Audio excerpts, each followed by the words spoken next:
When you're managing your reputation as a business, entrepreneur, public figure, it helps for you to do a crisis simulation. And this is where you carry out a crisis scenario. Build some planning around it, and it will actually expose any weaknesses that you might not be thinking of or considering. So let's start with a hypothetical scenario. It could be anything related to your business, your content, whatever it is that you do. How are your audience, your consumers, your followers, how are they unhappy with you? Maybe you're going to get cancelled. Think of all the complaints they could possibly have. Write them down. Right, so you've written them down. See if you can spot any themes. See if you can spot any sort of very specific areas where you're thinking, ooh, actually that's where, we might be a bit weak.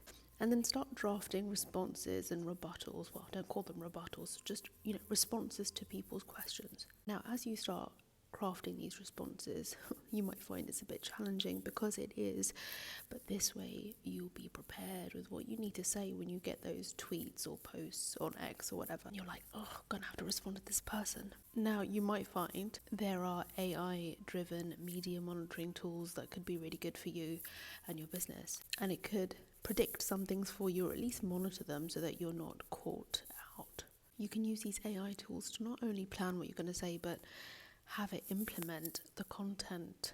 So you can use automation tools almost like a crisis command center. Did I mention stakeholder mapping? I don't think I did. So when you are looking through all the potential sort of issues that your audience customers might have, see if you can also group them into okay, this person is this kind of a stakeholder, there's someone who buys the product, or there's someone who buys the service, or they are an investor, or this person is like a coach. All the people who are really relevant to your business and that you would class as a stakeholder.